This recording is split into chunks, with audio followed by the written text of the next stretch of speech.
வணக்கம் யூடியூப் நண்பர்களே, நான் உங்கள் ஹரிபிரசன்னா பேசிக்கிட்டு இருக்கேன். சரி, இப்போ ஒரு சடன் பிளான், ஏலகிரி கிளம்பலாம் அப்படின்னு சொல்லிட்டு நானும் அஜீஷும் தான். சரி, அவரும் ஹாலிடேஸ் எடுத்து அவுட் ஆஃப் இது எங்கேயும் சென்னைக்கு போனதில்லை. சரி, ஓகே, அதான் கிளம்பலான்னு சொல்லிட்டு சடனாக பிளான் பண்ணி கிளம்புறோம். இதில் என்ன மோஸ்ட்டு எக்ஸைட்டிங்கான மேட்டர்னால், தப்பான ஒரு டைமில் கிளம்புறோம். மணி 2 மணி இப்போ ஆல்மோஸ்ட்டு. இப்போ தான் கிளம்புறோம்.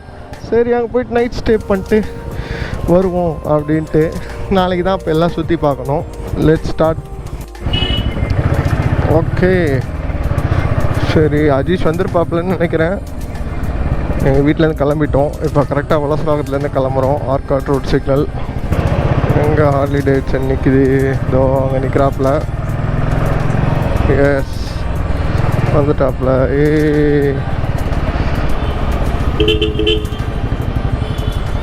ஹலோ, போடுங்க போடுங்க, எல்லாமே எடுத்து போடுங்க.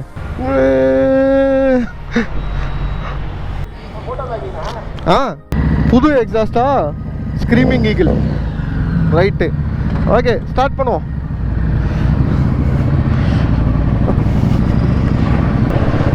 ஆஹா, மத்தியான டைம் கூட டிராஃபிக்காக இருக்கே நம்ம ஏரியாவில்.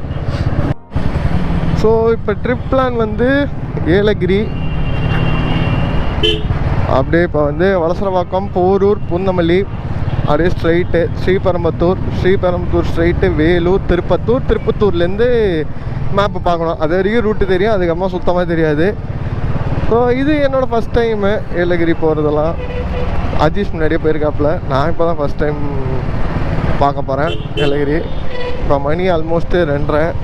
ரொம்ப தப்பான டைமில் கிளம்புறோம். அங்கே போய் என்ன மலை ஏறும்போது கொஞ்சம் அந்த சன்செட் டைமில் ஏறலாம். பட் ஆனால் சன்செட்டில் இப்போ பார்க்க முடியுமான்னு தெரில. இது வேறு ஒரு மட்டமான ஹெல்மெட்டில் போட்டிருக்கேன். ஹெல்மெட்டை வேறு ஒரு நல்ல ஹெல்மெட்டை திருடிட்டாங்க. என் மேலே தான் தப்பு. அதை அன்றைக்கி லாக் போட்டு போயிருக்கலாம். ஒரு 5 நிமிஷம் வேலை தானேன்னு விட்டு அந்த ஹெல்மெட்டை திருடிட்டு போயிட்டாங்க. ஒரு சாதாரண ஹெல்மெட்டில் தான் பண்ணியிருக்கேன். இப்போ அதனால கோப்ரோ கரெக்டாக ஃபிக்ஸ் ஆகிருக்கானு தெரில. ஒரு மாதிரி தான் இருக்கும் ஆங்கிள்லாம். பார்ப்போம். ஆஹா, போரூர் ஏரி தண்ணி நிறையா இருக்குது இந்த தடவை.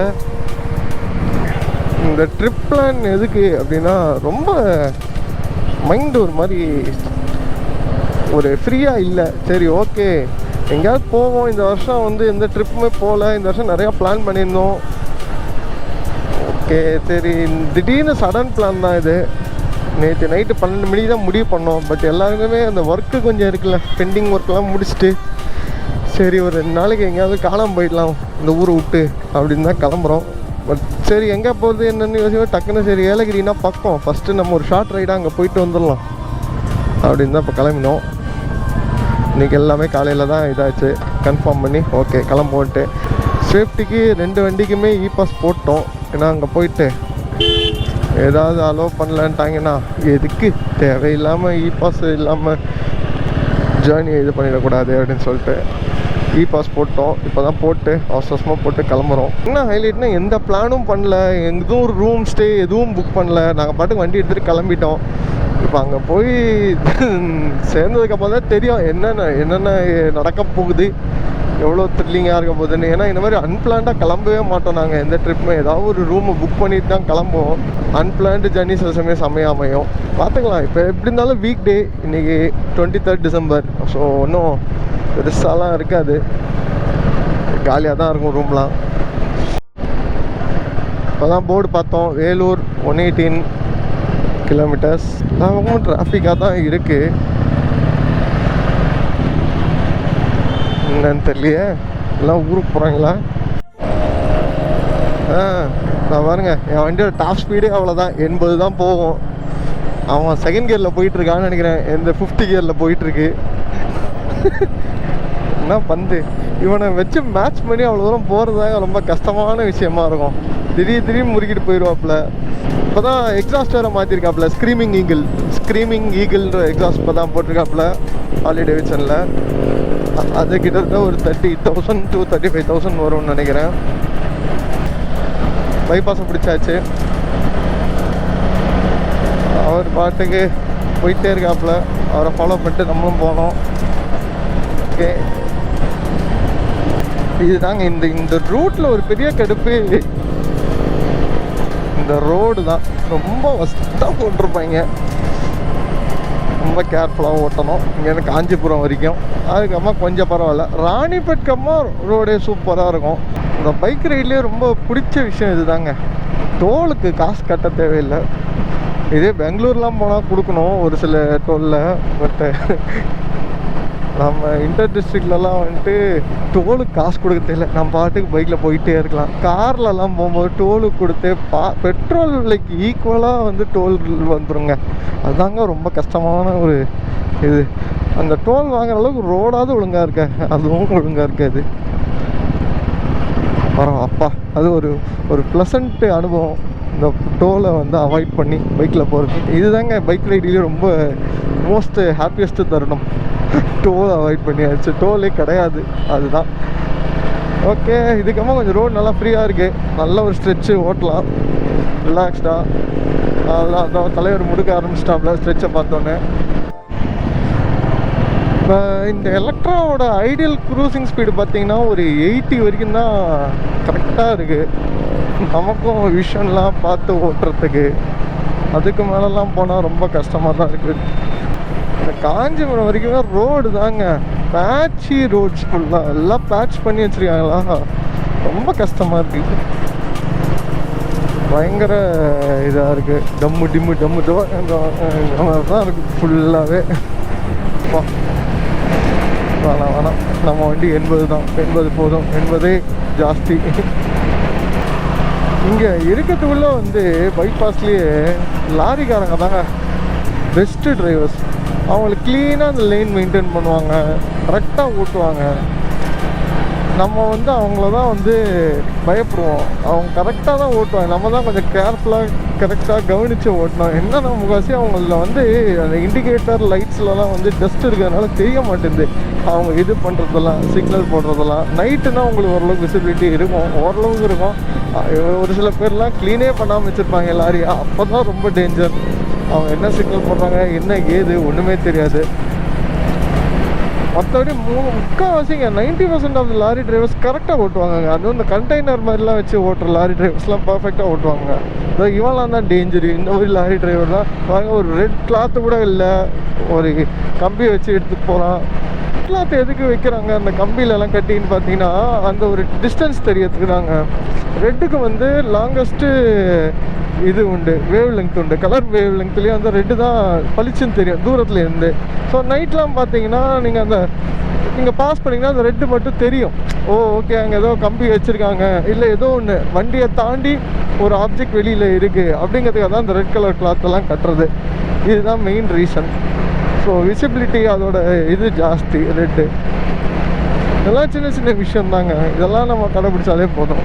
அதே மாதிரி இங்கே பாருங்க, இது பைக் ஓட்டக்கூடிய லேனு. இந்த லேனில் பைக் ஓட்டணும். இது ஸ்லோ லேன், அது ஃபாஸ்ட் லேனு. இது ஜென்ரலாக எல்லாத்துக்கும் தெரியும். ஆக்சுவலாக பைக்கர்ஸ் இதில் தான் ஓட்டணும். நம்ம ஓவர்டேக் பண்ணோன்னா அந்த இது எடுத்துக்கலாம், ஒன்றும் தப்பு இல்லை. அந்த லேன் வந்து நம்ம மேக்ஸிமம் அவாய்ட் பண்ணிக்கிறது எப்போதும் நல்லது. ஏன்னா அது ஃபாஸ்ட் லேனு கண்ணா தான் ஓட்டுவாங்க. இதெல்லாம் வந்து எனக்கு தெரிஞ்ச டிப்ஸு தான் சொல்கிறேன். நான் ஒன்றும் ப்ரோ லெவல் ரைடர்லாம் இல்லை. அதெல்லாம் நிறையா பேர் இருக்காங்க. நீங்கள் அவங்க சேனல்ஸ்லாம் பார்த்தீங்கன்னா இன்னும் ஐடியாஸ் கிடைக்கும். பட் இதெல்லாம் ஒரு பேசிக்ஸு. இந்த லேனில் மெயின்டைன் பண்ணுறது அப்படிங்கிறதெல்லாம். இது ஸ்லோ லேன், அது ஃபாஸ்ட் லேன். இது மட்டும் ஞாபகம் வச்சுக்கோங்க. ஆஹா, ஏதோ புது வண்டி டெஸ்டிங் பண்ணுறாங்க. என்ன வண்டின்னு தெரில, பயங்கரம். இது ஒரு மாதிரி ஹேட்ச்பேக் மாதிரி தான் இருக்குது. ஆனால் பின்னாடி ஏதோ பெருசாக புடச்சிருக்கு. ஃபேஸ் லிஃப்டாக இந்த மாதிரி வண்டி பார்க்கும்போது தாங்க ரொம்ப எக்ஸைட்டிங்காக இருக்கும். அடுத்து ஏதோ லான்ச் பண்ண போகிறாங்க அப்படின்ட்டு. அப்பா இங்கே தாங்க ரோடு நல்லா இருக்குது. சும்மா நைஸாக வேணும், எந்த இதுவும் இல்லாமல் க்ளீனாக இருக்குது. சூப்பர். சன்செட் ரைடாக அமைஞ்சதுன்னா செமையாக இருக்கும். அதாவது சன்செட் ரைட் டு ஏலகிரி அப்படின்ற மாதிரி அமைஞ்சா கரெக்டாக அங்கே போயிட்டு மலை ஏறி சன்செட்டை பார்த்துட்டோன்னா அது ஒரு மிகப்பெரிய அதிசயம்தான். ஏன்னா நாங்கள் கிளம்பின நேரத்துக்கு அதெல்லாம் நடக்குமானே தெரில. எல்லாம் sunrise, early morning sunrise ride போவாங்க. நம்ம வந்து ஈவினிங் சன்செட் ரைடு போகிறோம். பார்ப்போம் என்ன நடக்குதுன்ட்டு. இதுதான் தப்பான ஒரு இது. ரோப்பு சரியாக கட்டாமல் ப்ளஸ் ஒயர் காலி ஃபுல்லாக பிஞ்சிருச்சு, பேகெல்லாம் தேஞ்சிருச்சு. நடுவில் ஒருத்தங்க பார்த்துட்டு சொன்னாங்க, அதான் ஒரு சின்ன மிஸ்டேக்கு. இப்போ வந்து என் பேக்கை வந்து ஓப்பனே பண்ண முடியாத மாதிரி ஆயிடுச்சு. இப்போ கரெக்டாக கட்டியிருக்கேன், எந்த பக்கமும் இதாகாமல். இன்னொரு பஞ்சி கார்டு இருக்கணும், ஆக்சுவலி அதை வச்சு கட்டினா தான் கரெக்டாக இருக்கும். டைம் ஆயிடுச்சுன்ற அவசரத்தில் இது பண்ணுறது தான் மிகப்பெரிய தப்பு. நின்று பொறுமையாக கட்டிட்டு கரெக்டாக இருக்கான்னு பார்த்துட்டு அதுக்கப்புறமா தான் வண்டி எடுக்கணும் இனிமேல். ஓகே, என்ன OnePlus ஒயர் சுத்தமாக டேமேஜ் ஆகிடுச்சு. ஃபுல்லாக அந்த ஃபைபர் ஆப்டிக்லாம் வெளில வர அளவுக்கு. ஸோ இப்போ இருக்கிற சார்ஜ் வச்சு தான் கோபுரமும் சார்ஜ் போட முடியாது. சரி, அங்கே எதாவது கிடைக்குதா பார்ப்போம், வேறு வழி தெரியல. கூகுள் மேப் வந்து 122 கிலோமீட்டர்ஸ் 6:30க்கு தான் ரீச் ஆவீங்கங்குது. ராணிப்பேட் வந்துட்டோம். ஸோ ராணிப்பேட் இன்னும் வேலூர் 25 கிலோமீட்டர்ஸ். ஆல்மோஸ்ட் இது கிருஷ்ணகிரிக்கு முன்னாடி வருது போல இருக்கு ஏலகிரி. இந்த ரோடு நல்லாயிருக்கும் ராணிப்பேட்லேருந்து, அது ஒரு பெரிய அட்வான்டேஜு. நல்லா ப்ராடாக இருக்குது ரோட்ஸு, கம்ஃபர்டபுளாக இருக்கும் ட்ராவல் பண்ணுறதுக்கு. வேலூர் வந்தாச்சு. வேலூரை கிராஸ் பண்ணுறோம். அநேகமாக மேலே ரீச் ஆகும்போது 7 மணி ஆகிடும்னு நினைக்கிறேன். பார்ப்போம். அப்போ கோப்ரோ வந்து பேட்ரி இருந்தால் எடுக்கிறேன், இல்லாட்டி கஷ்டம்தான். ஆல்மோஸ்ட்டு சன்செட் ஆகிற டைமே வந்துருச்சு. ரொம்ப கஷ்டம்தான். இன்னும் ரொம்ப தூரம் போன போல இருக்குது. இப்போ சன்னே இறங்க போகுது. வாவ், செமையாக இருக்குது. உங்களுக்கு அது தெரியுதான்னு தெரில, ஒரு அமேசிங் சன்செட்டு. ஆன் ட்ராவல்லே வந்து ஆரஞ்சு பால் செமையாக இருக்குது. ஒரு புதுவிதமான அனுபவம் ஆன் ட்ராவலில் சன்செட் பார்க்குறதுங்கிறது. ஏன்னா முக்காசி ட்ராவலிங்னா ஏர்லி மார்னிங் இல்லாட்டி நைட்டு அந்த மாதிரியே பண்ணிகிட்ருப்போம். ஒரு மாதிரி மத்தியானமாக கிளம்பி சன்செட்டை வந்து ட்ராவலில் பார்க்குறதுங்கிறது ஒரு மாதிரி நல்லாயிருக்கு. அதுவும் கரெக்டாக வெஸ்ட் சைட் தானே இப்போ போயிட்டுருக்கோம். ஸோ அழகாக அந்த சன் பாருங்க, அப்படியே பால் மாதிரி இருக்கு பாருங்க.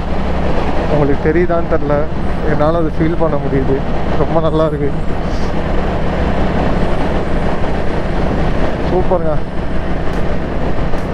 இந்த ஃபீல் வந்து என்னதான் வீடியோவோட நீங்கள் நேரில் எக்ஸ்பீரியன்ஸ் பண்ணால் தான் அந்த ஃபீல் தெரியும். ஏன்னா மொனாட்டோமஸான ரைடிங்கில் இருக்கும்போது இந்த மாதிரி ஒரு பியூட்டிஃபுல்லாக ஒரு சீனரியாக இருக்கும்போது தான் வந்து அதோட ஃபீலே வேறு மாதிரி இருக்கும். வாணியம்பாடி திருப்பத்தூர் அந்த பிரிட்ஜுக்குரிய லெஃப்ட் இது ரெக்கார்ட் பண்ண மறந்துட்டேன். ஸோ இந்த லெஃப்ட் எடுக்கணும். இது லெஃப்ட் எடுத்து இது ஒன்றும் ஏலகிரி 22 கிலோமீட்டர்ஸ் போர்டு இருக்கே, அவ்வளோதான். இந்த left 22 kilometres. Okay, almost Yelagiri மலைக்கிட்ட வந்தாச்சு. ஸோ ஏலகிரியோட அந்த ரோடு எடுத்துட்டோம். இது ஒரு மாதிரியான ஒரு வித்தியாசமான எக்ஸ்பீரியன்ஸ். நல்லா சில்லுன்னு இருக்குது. வேறு ஆல்ரெடி டிசம்பர் மாதம் வேறு நல்லா குளிருது. செமையாக இருக்குங்க எக்ஸ்பீரியன்ஸு. நைட் டைமில் மலை ஏறுறது பயங்கர சில்லுன்னு வேறு இருக்குது. எப்போவுமே இந்த மலை ஏறும்போது இந்த ஒயிட் லைன் பார்த்துக்கணும். இந்த ஒயிட் லைனுக்குள்ளேயே தான் நம்ம மெயின்டைன் ஆகணும். அதேமாதிரி ஹேர் பின் பின்லேயும் அந்த ஒயிட் லைன் ஒட்டியே நம்ம டேர்ன் பண்ணுறது சேஃபு. அதை தாண்டி போய் டேர்ன் பண்ணுறது வந்து ரொம்ப ரிஸ்க்கு. அது மட்டும் பார்த்துக்கணும் எப்போதுமே. அதுக்குள்ளேயே அந்த ஒயிட் லைனுக்குள்ளேயே பண்ணிக்கிறது பெஸ்ட்டு. ஏன்னா திடீர்னு ஆப்போசிட்டில் வண்டி இருந்ததுன்னா ரொம்ப கஷ்டமாக இருக்கும். வாவ், குளிருது, நடுங்க ஆரம்பிக்குது இப்போ தான். வேற லெவல் மேலே வந்துட்டோம் ஏலகிரிக்கு. அடுங்குதுங்க, எங்களை குளிராக இருக்கு. அப்பா, செம்ம எக்ஸ்பீரியன்ஸ் ஹில் ரைடு. சொல்லுங்க பாய், இதானா ஏலகிரியா? வந்துட்டோமா?